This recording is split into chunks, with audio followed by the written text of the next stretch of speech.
ay, ay, ay, ay, Meldor. Bienvenidos a una nueva sesión en esta hermosa y lujosa segunda temporada en correspondencia con Tolkien. Hoy vamos a tener una serie de cartas muy bonitas a cargo de un expositor nuevo, que es de aquí, de Arequipa también. Y bueno, es Joaquín Soto Rojas, que nos va a exponer las cartas de la número, perdón que no lo tengo a mano. 187 a 199, Javier. Buenísimo, de la 187 a la 199. Todo tuyo, ahí tienes la Tierra Media para conquistar. Adelante, don Joaquín, arranca. Bueno, en primer lugar, buenas noches. Me llamo Joaquín Soto. También soy un fanático de Tolkien, de Señor de los Anillos, su universo y pues su obra en general. Me parece una maravilla. Y vengo a presentarles todas estas cartas que tiene correspondencia, gente de su pasado, gente muy novedosa, así que empecemos. En primer lugar, la 187 se presenta, ¿no? La carta al mayor de la Marina, Cotton Minchin. Este señor perdió a sus hijos, a sus dos hijos durante la Segunda Guerra Mundial, y Tolkien tenía cierta afinidad con él, ¿no?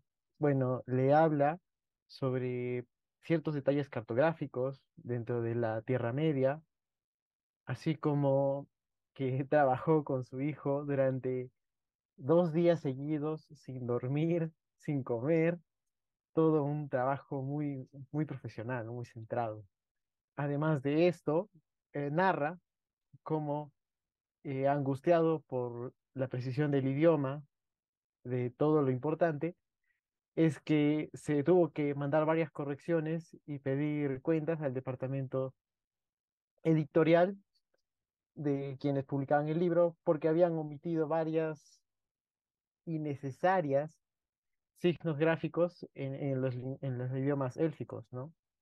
Aquí donde vemos su expresión, su capacidad al detalle y la importancia que le daba a este idioma que estructuraba todo el mundo de la Edad Media, del Señor de los Anillos y el Hobbit, y no que el mundo lo amoldaba el idioma, ¿no? Que es lo más importante de las obras de Tolkien.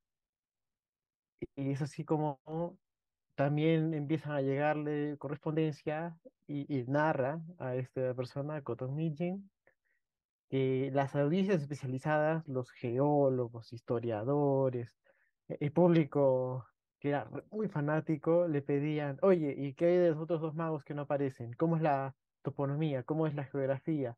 ¿Qué me dices de la historia de Gondor? Entonces, esto tenía a Tolkien un poquito rayado de la cabeza, pero así, ¿no? Vemos este nivel de compromiso con la obra de parte de Tolkien. En la carta 188 está dirigida de Allen y Unwin, que era la editorial que publicaba los libros de Señor de los Anillos y del Hobbit. Y en esta ocasión le toca hablar sobre las traducciones al holandés, porque todo el mundo quería leer el libro, ¿no? Y leerlo en idioma original, ¿no? Para que sea más accesible. Tolkien, encantado, ¿no? De que se difunda la obra, quién es él para negarle a alguien la lectura, pero tuvo algunos problemas con la versión del sueco del Hobbit. Lo que sucedió es que los suecos se tomaron muchas libertades, alteraron varios detalles del libro, incluso vulneraron, ¿no? Partes importantes para entender cómo funciona la Edad Media y la mentalidad de los personajes. Entonces, para evitar esto, Tolkien se comprometió a ayudar lo más que pueda, pero sin ser introvisivo, o sea, no decirle, oye, tú tradúceme esto así, así, así, no. Tolkien les dice, yo estoy aquí para revisar el borrador y que mi obra se haga valer por como es, ¿no? Eh, y así, con todos estos detalles, más adelante escribe una carta a una señora llamada Wilson, W.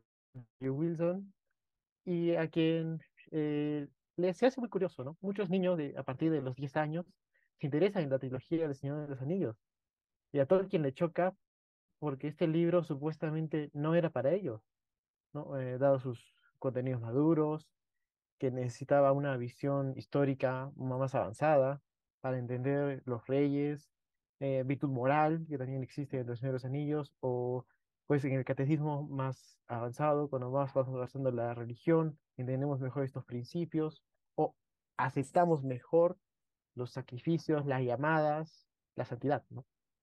Sin embargo, él reconoce que estos niños, desde su inocencia, desde su exploración, tienen esta emoción de aquello que no se ha leído, aquello que no se conoce todavía.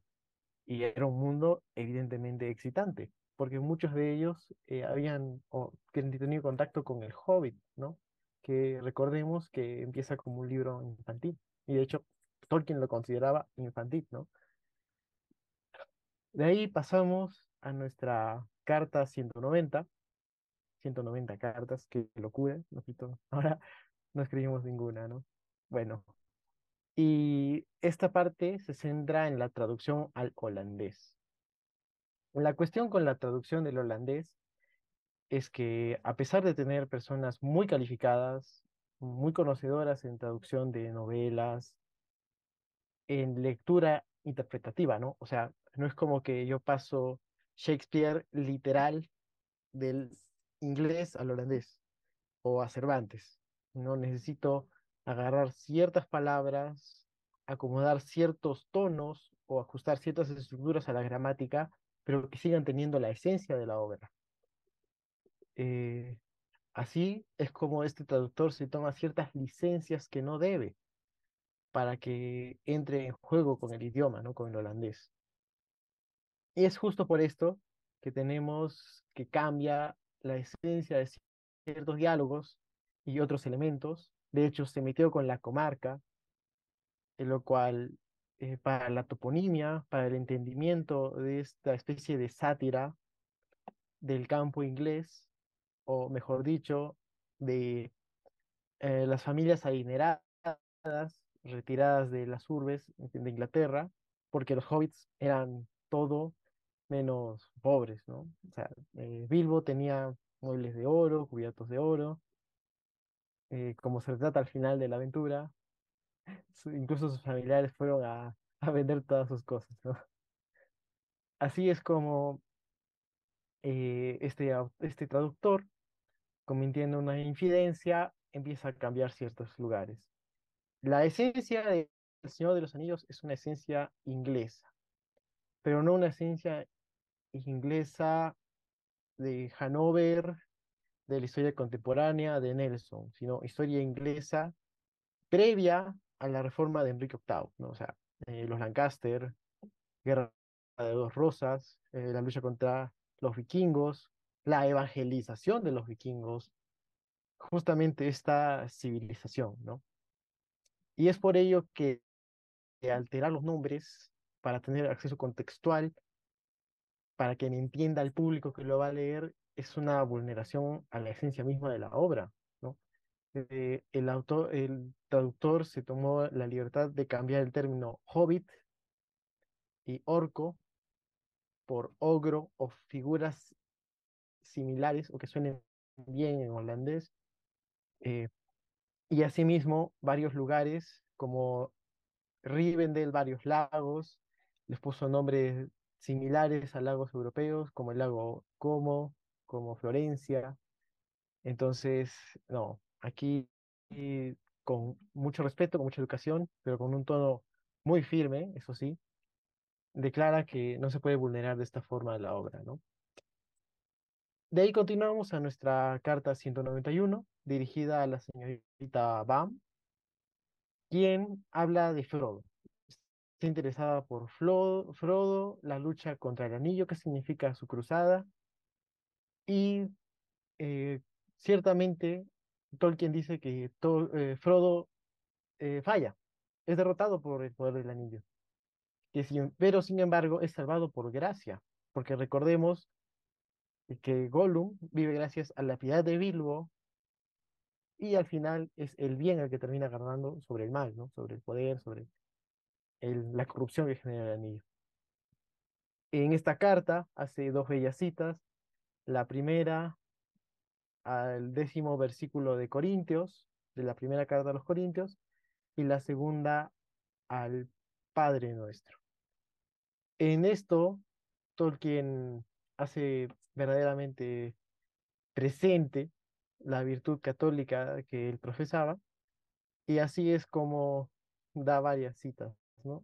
Una frase de la carta que me gustó bastante es que la salvación de la ruina depende de algo aparentemente desconectado, la santidad general que se basa en la humildad y la gracia de la persona sacrificada, porque Frodo rechaza en una primera ocasión el llamado y después nota que hay que hacer algo con el anillo.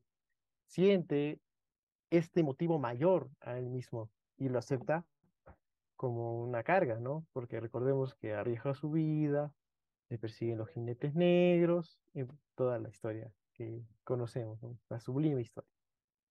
Bueno, y después analiza cómo el poder del mal, cómo esta corrupción solo puede ser derrotada por el bien y no por la bruta voluntad del hombre. Y también hace, al cerrar la carta, una mención al Silmarillion, ¿no? Como ya estaba en proceso y quería cerrarla. Después tenemos otra carta sobre nuestro amigo Frodo, donde habla sobre la derrota, pero toma otros ángulos. Por ejemplo, Frodo no es este típico personaje de cuento de hadas, indómito ante el peligro, que termina indemne y se levanta entre la maldad. No, no. Frodo es derrotado por el exacerbado poder del anillo, por la corrupción, por el mal mismo, pero asimismo es la gracia, es aquello que es mayor a él, lo que le ayuda a sobreponerse, a cumplir su misión, ¿no? Y Joaquín, porque él no... perdona, Sí, sí, perdona disculpe. Joaquín que te interrumpa. Omar levantó la mano, pero luego la bajó. Hola, hola. Sí. Adelante. Joaquín, sí, quería este, aportar una cosita más en la carta 191, es con respecto a los Corintios, carta 1, la parte 10, 12, 13, ¿no? Que ahí Sí, dice Tolkien que aunque no parezca adecuarse, sí se adecua. Quería comentarla brevemente. La carta, esta 12, 13 dice así: así que el que piensa estar firme, mira que no caiga. No os ha sobrevenido ninguna tentación que no sea humana, pero fiel es Dios, que no os dejará ser tentados más de lo que podáis resistir, sino que dará también juntamente con la tentación la salida, para que podáis soportar. Aquí en la carta a Corintios nos habla de la tentación, que es algo humano, que siempre está presente, pero la gracia de Dios viene siempre está a ayudarnos a tomar una buena decisión. Y eso es lo que dice Tolkien, que se tenía que interpretar con la capacidad de libertad, de libre albedrío, de decidir cuando llega la tentación. Que uno es libre de tomar la gracia de Dios y salvarnos o, o caer, ¿no? Que es lo que le pasa a Gollum, que eh, tuvo la oportunidad, pero la rechazó y se quedó, no tuvo el amor para corresponder a la bondad de Frodo, y entonces cae en el mal y en la tentación y termina como termina la historia. Era solamente eso, Joaquín, de la carta a Corintios. muchas gracias. No conocía la cita de memoria, pero es muy cierto, ¿no? De hecho, Tolkien nos ayuda a reflexionar en la esperanza, en la divina providencia, y muchas gracias por el aporte, ¿no? Que no hay tentación que nosotros no podamos resistir, ¿no? No nos sobrepasa como personas, aunque nuestra voluntad, evidentemente, sin el poder de Dios, sea debilitada, ¿no? En la carta 193 y 194 las dirige a Terence Tiller. Terence Tiller era un lector de Tolkien, muy crítico, con quien tenía bastante correspondencia, y habla en la 193 sobre los acentos en El Señor de los Anillos, sobre cómo observarlos, interpretarlos, leerlos, o si dentro de la mente del espectador deben tener un tono diferente. Eh, Tolkien lo que dice básicamente es que uno debe leer la obra fuera de sí mismo, o sea, no darle dramatismo exacerbado, ni querer sobreanalizarla, pues, desde un punto lingüístico, ¿no? Académico o moderno. Además, que las similitudes y evolución del desarrollo del inglés, ¿no? Este inglés antiguo que decía ye old village, ¿no? Con acentos mucho más fuertes, y de hecho hace un análisis desde los Rohirrim. Los Rohirrim tenían una pronunciación mucho más fuerte de la que tenían Gimli o la Comunidad del Anillo, ¿no? Entonces, es este querer analizar desde lo urbano, desde los tiempos contemporáneos, un idioma, una época anterior, ¿no? Así como también Tiller en la 194 critica una especie de falta de dramatismo en la obra, siente que hay ciertos elementos narrativos que podrían ser introducidos y que le añadirían estimulación a las escenas de la obra. Sin embargo, Tolkien defiende la esencia del el libro del Señor de los Anillos como un libro que debe leerse a un estilo silencioso. Cuando debe tener dramatismo, lo tiene. Cuando debe tener epicidad, la tiene.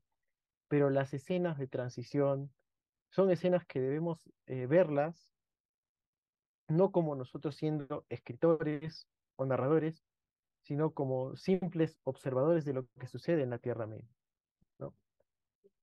La carta 195 se dirige a la señorita Amy Ronald, quien le hace una pregunta sobre la postura de las armas de Frodo, ¿no?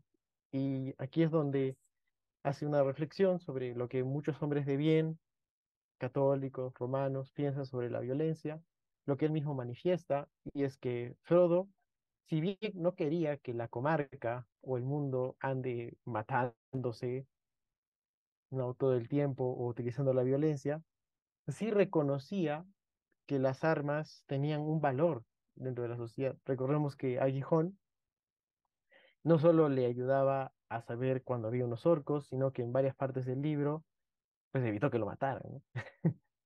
Y es así, ¿no? Es mejor tener un guerrero en el campo que un campesino en la guerra, pero siempre conservando los instintos.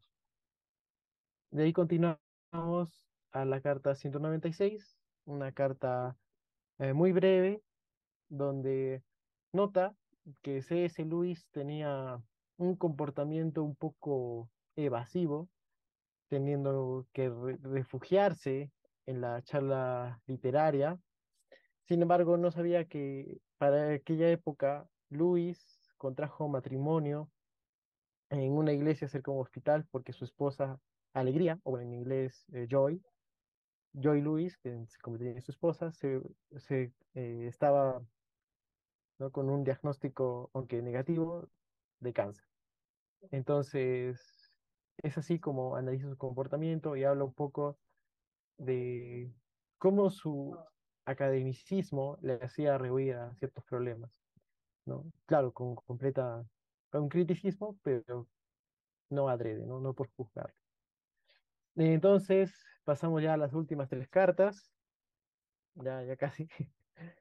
La carta 197 y 198 están dirigidas a Rainer Angui. Rainer Angui es el niño que hizo todo el universo de Tolkien posible, ¿no?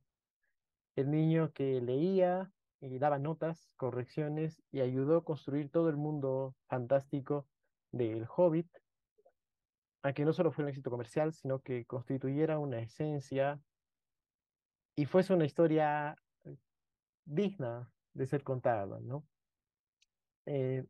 Tenía una conexión muy cercana con Tolkien y en la carta 197 es una respuesta a, pues, el pago de regalías que tenían que hacerle al autor, pero también es un momento crítico para Tolkien porque necesitaba dinero, tendría sus gastos, no detalla en qué lo usó, pero sí le da calma porque le permite trabajar más tiempo en el Silmarillion, reflexionar en la historia, estar más tiempo, 24 horas sin comer o dormir, en su oficina.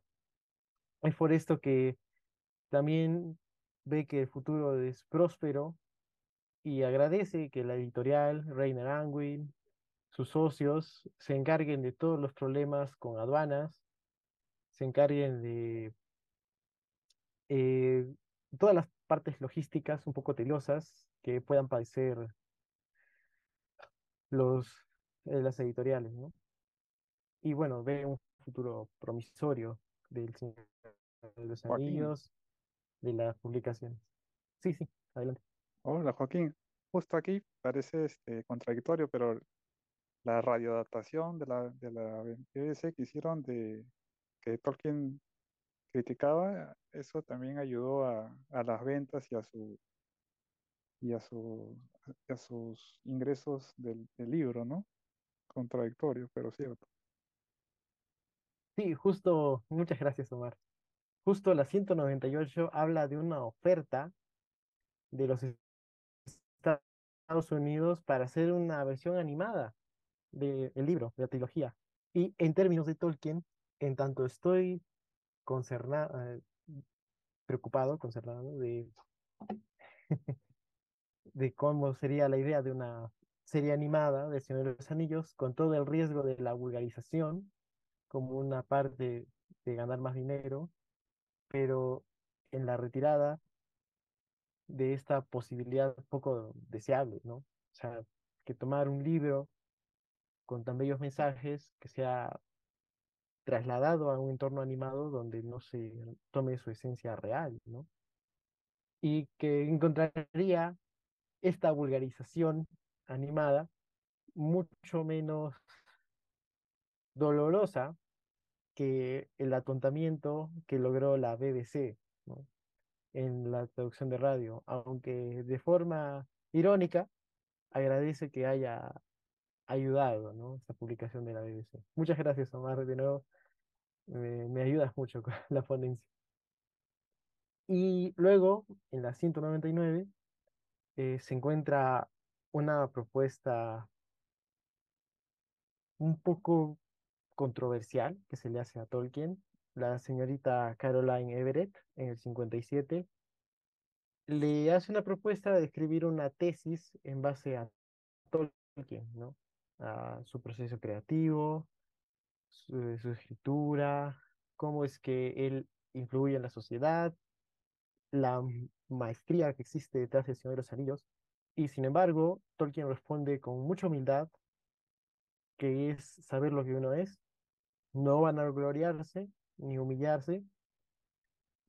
Gracias al profesor Javier que me ayudó con este concepto de humildad, donde habla que si bien El Señor de los Anillos es una obra bien lograda, él, a diferencia de otros escritores como C.S. Lewis, no tiene una formación o no tuvo una formación inicial tan fuerte. Hubo intervalos, hubo obras iniciales donde no tuvo tanto éxito. Asimismo, reconoce que si el trabajo lingüístico del Señor de los Anillos es muy rico, con mucho que aportar, es también una complicación grande a la hora de traducirlo, ¿no? Eh, Asimismo, habla de ciertas complicaciones en la narración al momento de escribir, por ejemplo, de Arathorn, ¿no? Que termina haciendo una pausa en la batalla de Pelennor al momento de escribirlo, o también ciertas notas durante el camino de Sam y Frodo a Mordor, el que termina desechando porque no le convencía el resultado final, ¿no? Es Tolkien en su estado puro, ¿no? Humildad, servicio y siempre con los pies en la tierra. Eso sería todo. Gracias. A mí se me venían justo a la mente y las he estado buscando ahí. Cuando hablabas de Frodo y de la gracia, ¿no? Este, dos pasajes de dos cartas que ya hemos leído y que, claro, porque estoy hablando de la 109 y la 142. las leímos el semestre pasado hace tiempo, estamos ya casi en la 200, ¿no? Así que a la mitad del camino que llevamos trazado, que son dos parrafitos que quiero leer porque nos pueden, creo, eh, devolver una luz que ya hemos visto, pero que nos relaciona con lo que has comentado de Frodo. Dice la 109. Evidentemente, he logrado hacer el horror verdaderamente horrible, y eso es un gran consuelo, porque toda novela que considera con seriedad las cosas debe tener un sesgo de miedo y horror, si aún remota o representativamente ha de parecerse a la realidad y no resultar mero escapismo. Pero he fracasado si no parece posible que hobbits meramente mundanos puedan medirse con cosas semejantes. Creo que no hay horror concebible que esas criaturas no puedan superar mediante la gracia, que aquí aparece en formas mitológicas, esa es la clave, combinada con el rechazo en última instancia del compromiso o el sometimiento por parte de su naturaleza y su razón. Va en plena sintonía, y han pasado aquí un montón de años de una carta a la otra, en plena sintonía con lo que tú mencionabas de el fracaso de Frodo y su superación por la gracia, ¿no? La gracia en El Señor de los Anillos es representada de formas mitológicas, ¿bien? Y en eso insiste en la carta 142, donde dice: creo que sé exactamente lo que quieres decir con el orden de la gracia, y por supuesto con tus referencias a Nuestra Señora, sobre la cual se funda toda mi escasa percepción de la belleza, tanto en majestad como en simplicidad.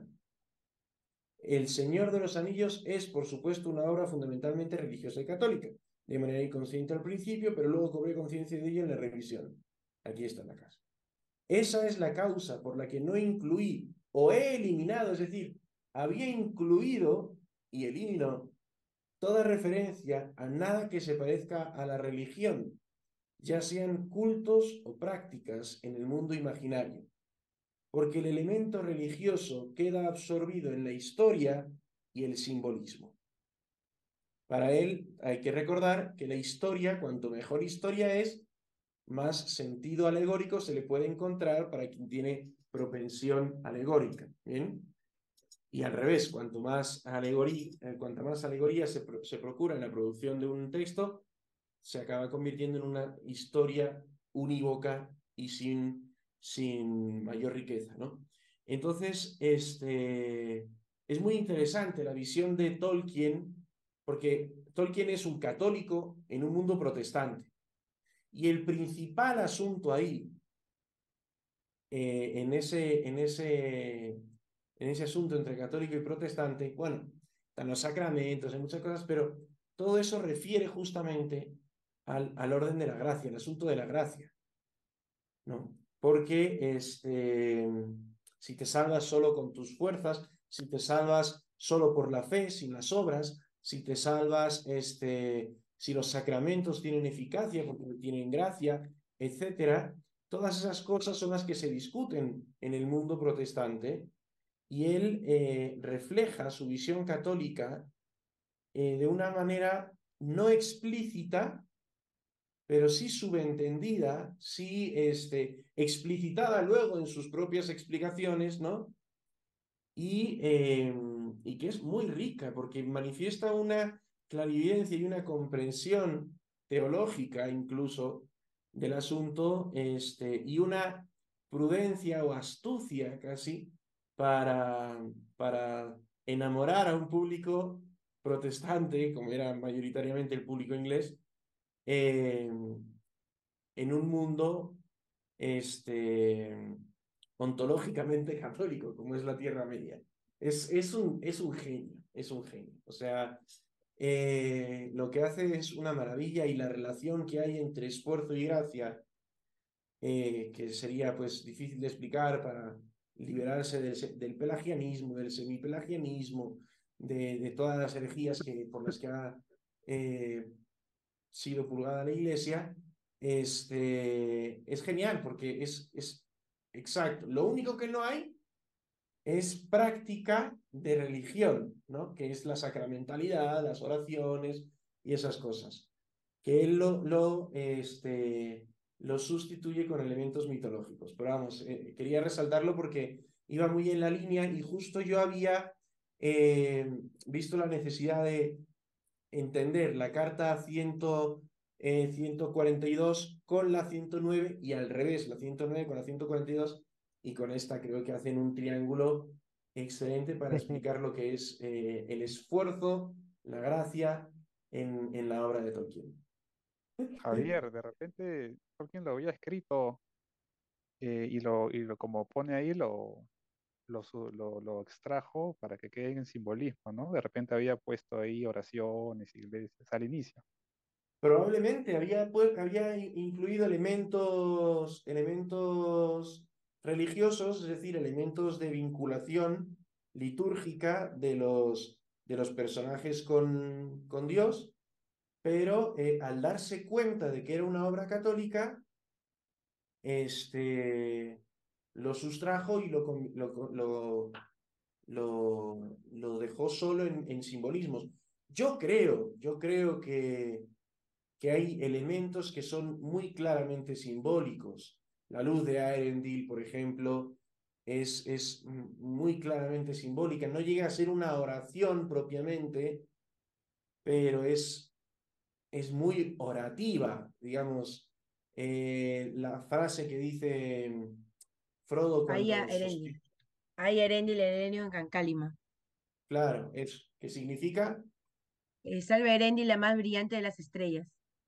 claro, es casi una oración, ¿no? Pero es una expresión, eso, mitológica, ¿no? Así que bueno, me parece sí, sería súper interesante saber si tienen los textos los textos previos que hubieran contenido elementos litúrgicos, paralitúrgicos, religiosos. Este, dice Jano, Dios te salve, Earendil, llena eres de gracia. No, pero no sería llena de gracia, ¿eh? No sería llena de gracia. No dice llena de gracia, ¿no? Te ¿Cómo está dice? molestando. Ya lo sé, pero justamente, La más seguro brillante que, de las estrellas. seguro que Tolkien no cometería ese error.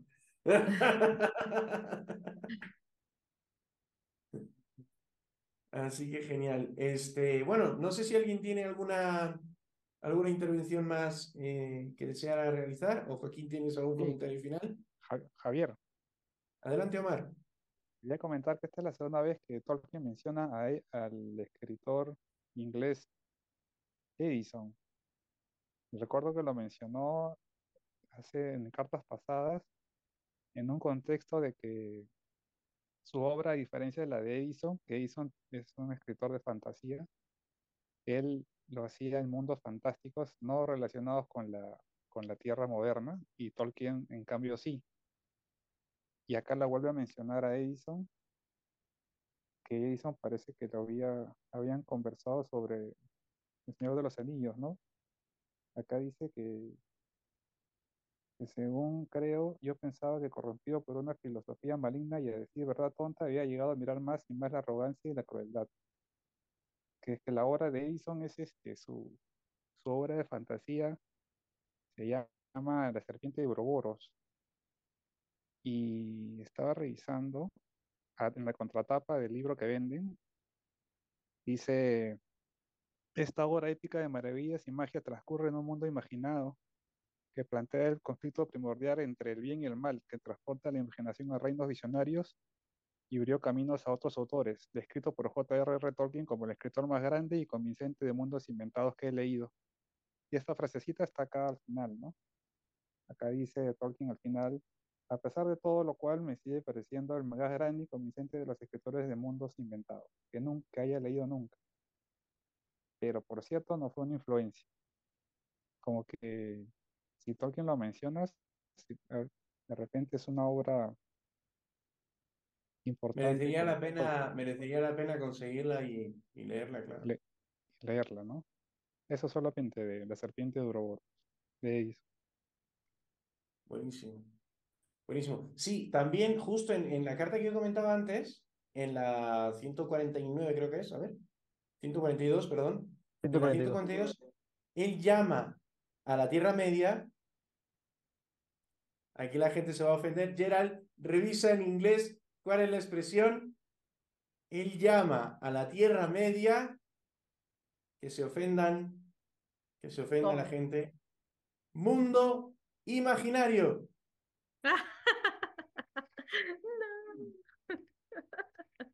Mundo imaginario. Dice, esta es la causa por la que no incluí o he eliminado toda referencia a nada que se parezca a la religión, ya sean cultos o prácticas en el mundo Mundo imaginario. imaginario. Literal. Porque el Pero no dice, elemento religioso. Se exacto. equivocó, pues, Tolkien también se equivoca. No, no, no, no, no. La cosa es, dice mundo imaginario, pero no dice mundo fantástico. Ah, ya. ¿Eso qué Otra significa, cosa. profe?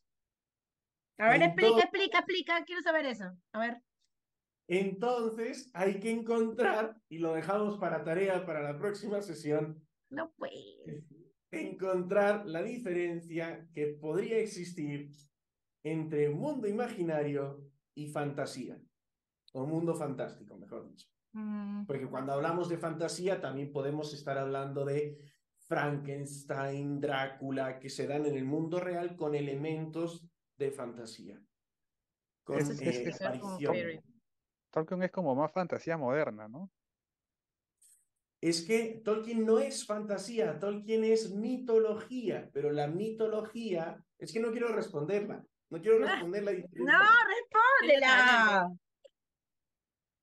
La mitología es imaginaria, porque es mitología, porque es un relato imaginario de una realidad real, valga la redundancia. Pero Cuando para yo eso, hago ay, nada. la mitología, yo qué sé, griega, la mitología nórdica y demás, no pretende ser un mundo que no es nuestro mundo, es nuestro Claro. mundo. Pero al mismo tiempo, ¿dónde está el Monte Olimpo? En Tolkien, ningún lado. Tolkien hacía referencia de la comarca a una parte específica de Inglaterra. No sé, lo he Inglaterra. leído en algún lado. Claro, Sí, sí. es una especie de, pero es una especie de topus urano, es una especie de representación ideal de las realidades de nuestro mundo, ¿ok? Por medio de la imaginación y que se plasma en un relato. Por eso es un mundo imaginario, pero no es un mundo fantástico, porque la fantasía habla de lo que no es real, mientras que la Oh, imaginación imagina representaciones de lo real. O sea, el Señor de los Anillos está catalogado como fantasía moderna, pero en realidad es una Mal, mitología, una mitología para Inglaterra. imaginaria. Es, claro, es un mundo imaginario, no es un mundo fantástico. bueno, es que Tolkien nota que Inglaterra no tiene un mito Mitología. medieval o un cantar de gesta propio, O cosa que sea, Francia sí tiene. O sea, las leyendas artúricas eran afrancesadas, por así decirlo. sí, correcto. Claro, Claro, a ver, y Tolkien, Tolkien lo que le fastidiaba de esas leyendas artúricas era que no tenían coherencia. Y a Tolkien eso le fastidiaba mucho porque ahí encuentras, por ejemplo, 12 miembros de la mesa redonda en un libro y en otro libro hay otros. O Sir Gawain, que es súper leal en Sir Gawain y el Caballero Verde, te lees otra y es cobarde. Entonces, esas cositas parece que no le hacían coherencia, no le hacían gracia a Tolkien como mitología que la asociaban, y más que todo por lo que mencionas que eran asociadas a Francia, ¿no? A los godos, etc. Gerald dice, no encontré la reacción de cabecita explotando. ¿Mundo imaginario? Sí. ¿Mundo fantástico? No. Tú sabes que cuando siempre leo en algún texto o veo algún documental o lo que sea sobre mitología, siempre regreso a uno de mis autores que me encanta leer sobre mitología, que es Joseph Campbell, ¿no? Y uno de sus libros que me gusta mucho es El hombre de las mil caras.